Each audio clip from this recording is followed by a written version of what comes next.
Bien-aimés dans le Seigneur, chers frères et sœurs en Christ, vous tous qui me suivez, que Dieu vous bénisse partout où vous êtes, que Dieu bénisse vos familles, que la paix du Seigneur soit avec vous. Et je vous souhaite que vous soyez en bonne santé, que vous puissiez prospérer à tous égards. Je reviens devant vous, comme je vous l'avais promis, pour continuer avec notre thème général qui est « Pour toi, ça sera différent ». Pour toi, ça sera différent, c'est notre thème général. Mais aujourd'hui, je reviens avec un sous-thème qui s'intitule « Si ton âme est remplie d'amertume ». Si ton âme est remplie d'amertume. Amen. Et pour cela, je m'en vais vous inviter à faire 2 lectures avec moi dans la Sainte Bible. Je vais utiliser la version Louis II. La première lecture que j'ai faite se trouve dans le livre d'Exode. Exode chapitre 15, je vais lire à partir du verset 22 et je vais m'arrêter au verset 25. Exode 15 de 22 à 25. Je lis au nom de Jésus. Moïse fit partir Israël de la mer Rouge. Ils prirent la direction du désert de Shur et après 3 journées de marche dans le désert, ils ne trouvèrent point d'eau. Ils arrivèrent à Mara, mais ils ne purent pas boire l'eau de Mara parce qu'elle était amère. C'est pourquoi ce lieu fut appelé Mara. Le peuple murmura contre Moïse en disant « Que boirons-nous » Moïse cria à l'Éternel, l'Éternel lui indiqua un bois qu'il jeta dans l'eau, et l'eau devint douce. Ce fut là que l'Éternel donna au peuple des lois et des ordonnances, et ce fut là qu'il les mit à l'épreuve. Amen. La seconde lecture que je vais faire se trouve dans le 2e livre des Rois, 2 Rois chapitre 2, je vais lire à partir du verset 19 jusqu'au verset 22.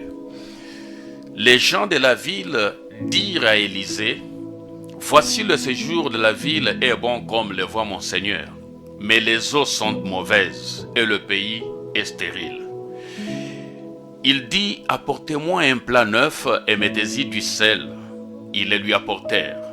Il alla vers la source des eaux et il y jeta du sel et dit, « Ainsi parle l'Éternel, j'assainis ces eaux, et il n'en proviendra plus, ni mort, ni stérilité. » Et les eaux furent assainies jusqu'à ce jour selon la parole qu'Élisée avait prononcée. Amen. Pour toi, ça sera différent. Pour toi, ça sera différent. Et le sous-thème d'aujourd'hui, c'est « Si ton âme est remplie d'amertume ». Si ton âme est remplie d'amertume. Chers frères et sœurs dans le Seigneur, bien-aimés, je voudrais dire à quelqu'un, encore une fois, aujourd'hui, que les voies de Dieu sont insondables. Autant les cieux sont élevés au-dessus de la terre, autant les voies de Dieu sont élevées au-dessus de nos voies et ses pensées au-dessus de nos pensées.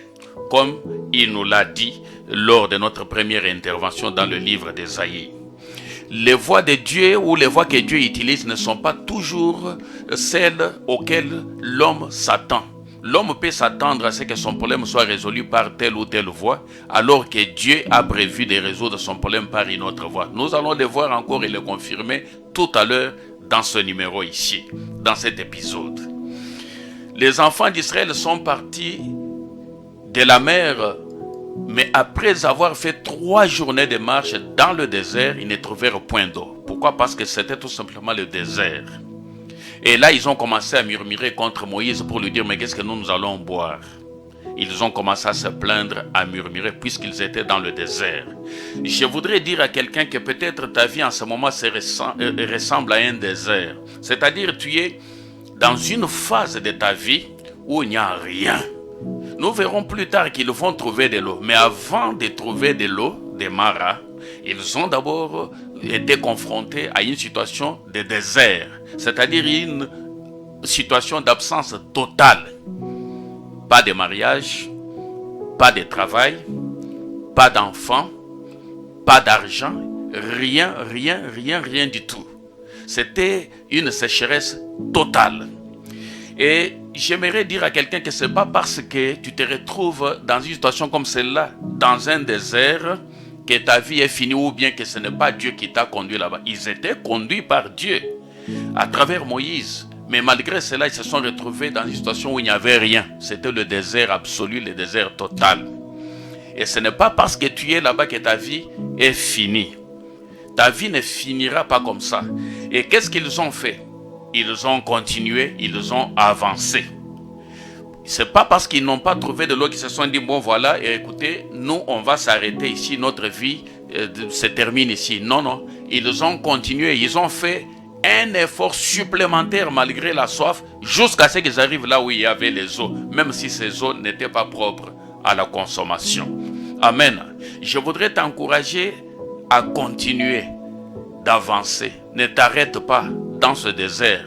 Tu as un choix à faire aujourd'hui entre rester dans le désert, rester là où il n'y a pas d'eau, il n'y a rien, ou fournir un ultime effort pour essayer d'avancer jusqu'à ce que tu vas trouver de l'eau. Amen. Ils ont avancé, ils ont trouvé de l'eau, mais seulement le problème c'est que ces eaux n'étaient pas propres à la consommation. L'amertume dans l'âme peut venir aussi du fait que il n'y a rien, c'est le désert absolu, il n'y a ni l'eau, ni quoi que ce soit, il n'y a pas d'enfants, il n'y a pas de femmes, il n'y a pas de mariage, il n'y a pas de travail, il n'y a pas d'argent. Tu peux toi-même identifier le problème que tu vis en ce moment qui ressemble au désert. Amen. Ça c'est le cas dans lequel s'est retrouvé quelqu'un comme femme d'Elkana.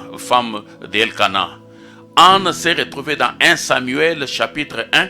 La Bible nous dit que Anne s'est retrouvée dans une situation où, malgré tous les efforts qu'elle pouvait faire, elle n'a pas pu avoir des enfants. Ça, c'était son désert absolu. Mais amertume dans l'âme, nous dit la Bible, elle s'est levée pour aller parler à Dieu dans son Saint-Temple, jusqu'à ce que Dieu l'avait consolé. Ça, il y a des gens qui ont une âme remplie d'amertume, tout simplement puisqu'ils n'ont rien. Leur âme est amère, comme l'âme d'Anne, femme d'Elkana, dans le premier livre de Samuel, au chapitre 1er. Pas d'enfant, donc son âme était remplie d'amertume. Mais elle ne s'est pas résolue à rester là où elle était dans cette situation. Elle s'est levée. Il est temps que tu puisses t'élever aussi comme le peuple s'est élevé. Ce n'est pas parce qu'ils ont trouvé qu'il n'y avait pas d'eau dans ce désert qu'ils sont restés là-bas. Ils ont avancé. Alors, en avançant, ils trouvent les eaux. Et ça, c'est un deuxième cas de figure. Où quelqu'un se retrouve devant les eaux. Il se réjouit, il se dit, oh, gloire au Seigneur Jésus. Merci beaucoup mon Dieu. Là-bas, il n'y avait pas d'eau. Mais gloire soit rendue à ton nom, car maintenant je viens trouver les eaux. Mais tu trouves les eaux, mais malheureusement, il y a un problème. Et le problème, c'est lequel? C'est que ces eaux sont tout simplement impropres à la consommation. Les eaux sont amères, les eaux de Mara. Ça, c'est la situation où quelqu'un, après avoir vécu longtemps dans le célibat, par exemple, il s'est dit, enfin, je suis marié. Tu es marié, mais lorsque tu regardes la vie que tu mènes dans ton couple, c'est une vie remplie d'amertume. Il n'y a pas la joie de vivre. Tu n'as pas la joie d'être marié. Et je sais que quelqu'un se retrouve au moment où je suis en train de parler. Tu te dis, mais Seigneur, si tel était le cas, j'ai entendu des gens dire ça. Si tel était le cas, pourquoi m'avoir permis de me marier pour que je puisse souffrir comme ça? Mon âme est remplie d'amertume. Je ne jouis pas de ce mariage, je souffre. Ça, ce sont tes eaux de Mara. Tu es là dans une situation où, après avoir passé beaucoup de temps en train de chercher des enfants, tu te disais, quand j'aurai mes enfants, je serai heureux, je serai heureuse. Mais depuis que tu as eu ces enfants, tu n'es pas heureux, tu n'es pas heureuse. Ils te cassent la tête. Leur comportement est tout simplement insupportable. Ce sont tes eaux de Mara qui te donnent de l'amertume au lieu de la joie. C'est une situation où tu te disais, quand je vais finir mes études et que j'aurai mon diplôme, je serai heureux, je serai heureuse. Mais depuis que tu as eu ce diplôme, regarde la qualité de travail que tu as. Tu ne fais qu'enchaîner des petits boulots, tu vas de petit boulot en petit boulot. Tu n'arrives pas à trouver un travail, surtout pas dans les domaines que tu as étudiés. Et tu te demandes, mais Seigneur, à quoi bon d'avoir eu ces diplômes? J'en connais plusieurs qui ont des diplômes dans leur maison, dans leur valise, mais qui leur servent à rien. Ça, ce sont des eaux de Mara, où tu te réjouis enfin d'avoir trouvé les eaux, mais ces eaux ne te procurent pas la joie. Par contre, elles te procurent de l'amertume puisqu'elles ne sont pas propres à la consommation. C'est une situation où tu t'es dit, Dieu merci de m'avoir sauvé, tu m'as donné la vie éternelle, je suis en vie, je ne suis pas compté parmi les morts. Mais tu es vivant, tu es vivante, mais l'hôpital est devenu pratiquement ta deuxième maison. Toutes les fois tu es à l'hôpital, chaque fois tu es à l'hôpital, tu dois appeler les ambulances. C'est pas la joie. Tu te dis, mais à quoi sert une telle vie? Je suis en vie, c'est vrai, mais je ne suis pas en bonne santé. Je suis tout le temps à l'hôpital. Ça, ce sont tes os de Mara. Tu pensais qu'être en vie, ça pouvait être quelque chose de bien. Tu pouvais être heureux, heureuse, mais tu ne l'es pas. À cause de l'amertume que tu éprouves, du fait que tu es tout le temps maladive, tu es tout le temps à l'hôpital. Amen. Alors, j'ai comparé cela à ce que Job disait dans Job chapitre 30, verset 26. Une situation où il y a un contraste percutant et sérieux entre ce que tu espérais et ce que tu es en train de vivre. Job dit dans Job chapitre 30, verset 26, « J'attendais le bonheur et le malheur est arrivé. J'espérais la lumière et les ténèbres sont venues. » Il y a une grande différence, un grand contraste entre ce que j'espérais et ce que je suis en train de vivre. Moi, j'attendais le bonheur, mais à la place du bonheur, c'est le malheur qui est arrivé. J'espérais la lumière, mais à la place de la lumière, ce sont plutôt les ténèbres qui sont venues. Père, c'est quoi ça? Ce que j'espérais et ce que j'ai vu, il n'y a pas match, il n'y a pas de rapport. C'est quoi ça? Ça sont tes os de Mara. Mais j'ai une bonne nouvelle pour toi. Si tu es devant tes os de Mara en ce moment, c'est-à-dire si tu es devant une situation où ce que tu as devant toi ne te procure pas le bonheur alors que tu pensais trouver le bonheur, la joie là-dedans, il y a une bonne nouvelle. Regarde ce que Moïse fait. Dieu lui indique de prendre un morceau de bois particulier, spécial, de le couper, de le jeter dans l'eau. Et quand Moïse jette ce morceau de bois dans l'eau, les eaux qui étaient amères deviennent douces et maintenant le peuple pouvait le consommer. Et lorsque vous lisez dans Luc chapitre 23, verset 31, Jésus nous fait une révélation au sujet de ce bois. Il dit, car si l'on fait ces choses au bois vert, qu'arrivera-t-il au bois sec? Alléluia. Jésus-Christ est ce bois que Moïse avait jeté dans l'eau. Ce bois-là, c'était Jésus. Il n'y a que Jésus qui est capable, ça c'était dans Luc chapitre 23, verset 31. Bien-aimé, je voudrais te dire que dans l'amertume que tu es en train d'expérimenter dans ton âme là, il n'y a que Jésus qui peut changer cette amertume en douceur. Il n'y a que Jésus qui peut changer tes pleurs en cris de joie.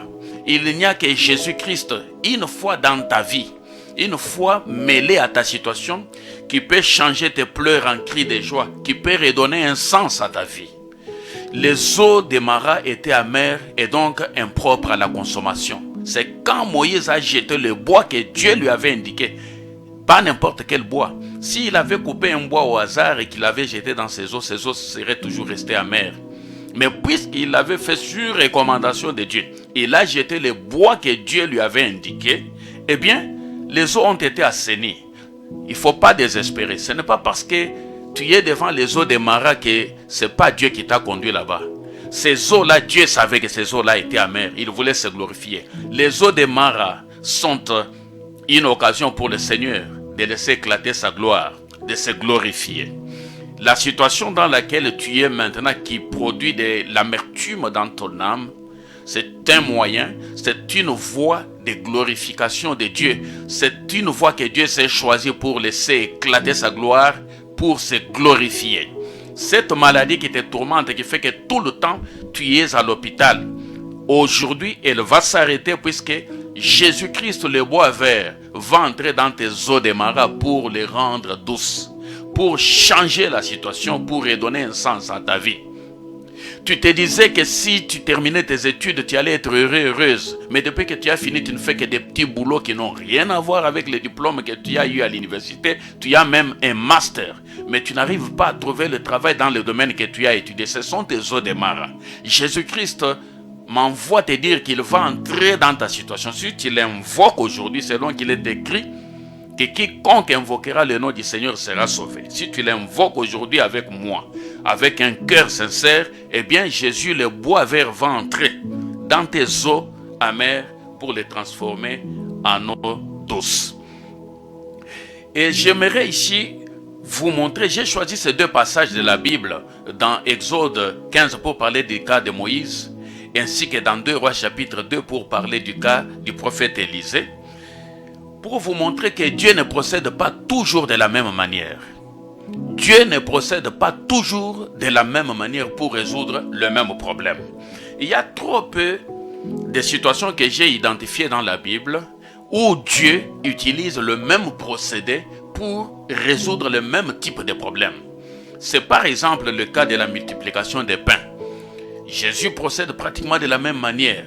On le voit prendre le pain, il rend grâce à Dieu et il le distribue. Il prend le pain, il rend grâce à Dieu et il le distribue. Ça, c'était exactement la même chose. Pas de procédés différents. C'était toujours la même chose. Même chose aussi avec la résurrection des morts. Notamment les 3 résurrections qui sont rapportées dans le ministère de Jésus. Premièrement avec Lazare.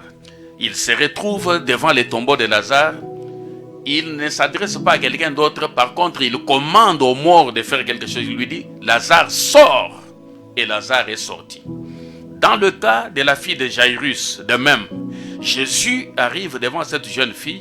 Il dit tout simplement, Talita Komi, jeune fille, je te le dis, lève-toi. Il s'adresse à la personne qui est morte. Il lui commande de faire quelque chose. Et la jeune fille est revenue à la vie. Même chose avec le fils unique de la veuve de Naïn, dans Luc chapitre 7. Jésus s'avance, il touche le cercueil, les gens qui portaient le cercueil s'arrêtent, et Jésus donne l'ordre également aux morts. Il lui dit, jeune homme, lève-toi, je te le dis, et le jeune homme revient à la vie. Alors, comme vous voyez dans ces deux exemples, la multiplication des pains et la résurrection des morts, peut-être qu'il y a d'autres exemples, mais ce sont les deux que j'ai identifiés jusqu'à présent.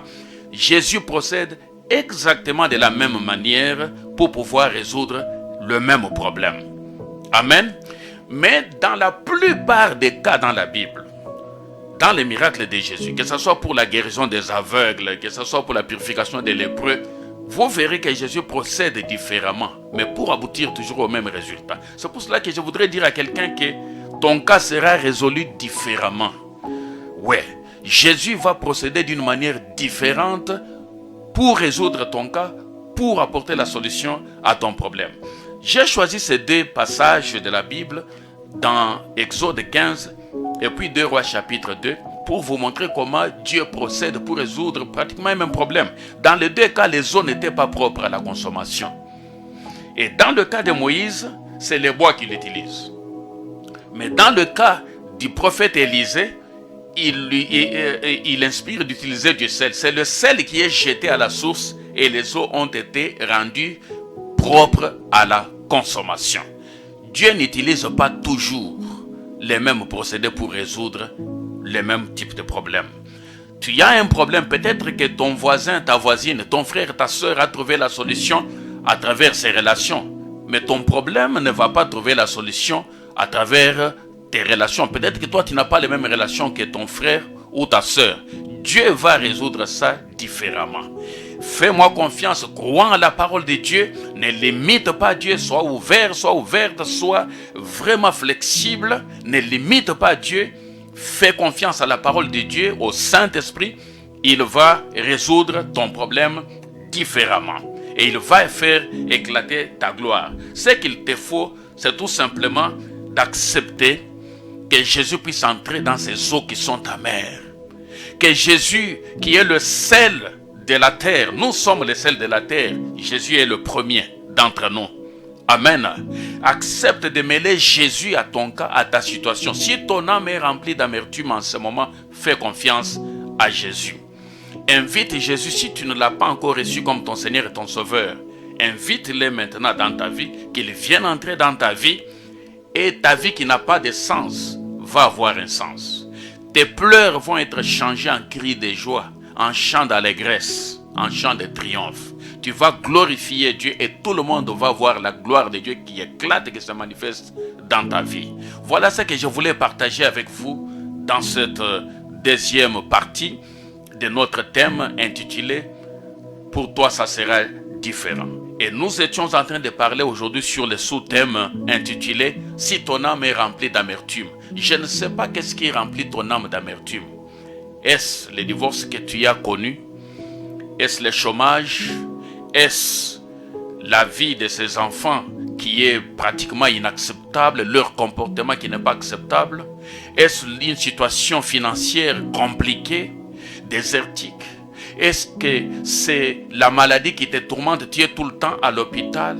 Est-ce que c'est un démon qui tourmente ta famille, ton mariage, ton couple? Qu'est-ce qui rend ton âme amère? Jésus, le bois vert, veut entrer dans tes eaux amères pour les rendre douces afin que tu puisses désormais commencer à te réjouir d'être marié, d'avoir des enfants, d'avoir ce travail, puisque parfois tu te dis, mais je travaille beaucoup, mais je ne vois pas ce que je fais avec mon argent. Peut-être même que tu te dis, mais depuis que j'ai terminé les études, j'ai même un master, mais je n'arrive pas à trouver le travail dans les domaines que j'ai étudiés. Jésus, le bois vert, veut entrer dans tes eaux amères, les eaux de Mara, pour les transformer en eau douce, afin que ta vie puisse avoir un sens. Est-ce que tu peux incliner ta tête et prier avec moi, s'il te plaît? Seigneur Jésus, merci pour ta parole et je crois que ta parole est la vérité. Je viens m'abandonner entre tes mains et te confier mes eaux amères que je ne peux pas consommer puisqu'elles ne sont pas potables. Je te prie de les assainir, de les rendre douces.